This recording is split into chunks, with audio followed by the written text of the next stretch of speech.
Hi guys, ഇത് ഞങ്ങളുടെ വീടിനടുത്തുള്ള ഒരു ചാനൽക്കരയാണ്. ചാനൽക്കര ഒരു കനാലെന്ന് പറയും. പക്ഷേ അത് ഇവിടെ നിറച്ച് വീടുകളുണ്ട്. ഇതിലെ പോകുന്ന നിറച്ച് വീടുണ്ട്. ആർക്കും ഇതുവഴി പോകാൻ പോലും പറ്റില്ല. പക്ഷേ ഇത് ആരെ അറിയിച്ചിരുന്നാലും അവർ വന്ന് തിരിഞ്ഞു പോലും നോക്കുന്നില്ല. എന്തെങ്കിലും ആവശ്യം വരുന്നതല്ലാതെ അവർ എന്തിനെന്ന് പോലും നോക്കുന്നില്ല. ഇതിനകത്ത് നിറച്ച് വീടുണ്ട്. പിന്നെ ഒരു ചീലാന്തി മരം ഇത് നട്ടു വെച്ചിരിക്കുന്നത് ഈ ചാനലിനകത്തോട്ടാണ്. ഇതിനെ മുറിക്കാൻ പറഞ്ഞ് അങ്ങനെ നാട്ടുകാരെല്ലാം വന്ന് മുറിച്ചിട്ട് പോലും അവർ മുറിച്ചു. പക്ഷേ അവരത് മുറിച്ച് മാറ്റുന്നില്ല. ഇത് അപകടകരമായാണ് ഇത് നിൽക്കുന്നത്. ഏത് നിമിഷവും ഇത് വന്ന് വീഴാം.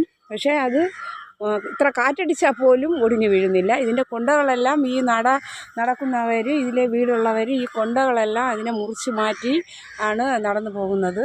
ദേഹമെല്ലാം ചൊറിഞ്ഞ് അവർ ആശുപത്രിയിൽ ആയിട്ട് പോലും ഇതിൻ്റെ ആൾക്കാരെ അറിയിച്ചിട്ട് അവർ അതിനെ തിരിഞ്ഞു പോലും നോക്കുന്നില്ല. ഇതാണ് അവരെ വഴി. ഇതിനകത്ത് നിറച്ച് വീടുണ്ട് അതിനകത്ത്. ഇതിൽ ആര് പോയിരുന്നാലും വന്ന് വീഴും.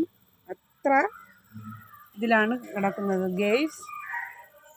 ഇതാണ് ചാനൽ കനാൽ വഴി. വീട് നിറച്ചുണ്ട് അതിനകത്ത്. ഇതാരറിയിച്ചിട്ടും ഇത് മുറിച്ചു മാറ്റുന്നില്ല. അവർ തിരിഞ്ഞു നോക്കുന്നില്ല, ഒന്നും ചെയ്യുന്നില്ല. റോഡ് ഇതിൻ്റെ അപ്പുറ സൈഡിൽ വന്ന് നിന്നിട്ടുണ്ട്. പക്ഷേ ഇങ്ങോട്ട് അത് ക്ലിയറാക്കി പോലും അവർക്ക് കൊടുക്കുന്നില്ല. ഗേയ്സ്,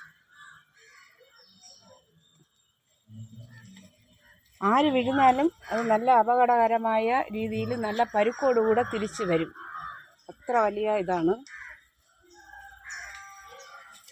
അവരെ വഴി. നിറച്ച് വീടുകൾ ഇതിനകത്തുണ്ട്. നിറച്ച് വീടുണ്ട്.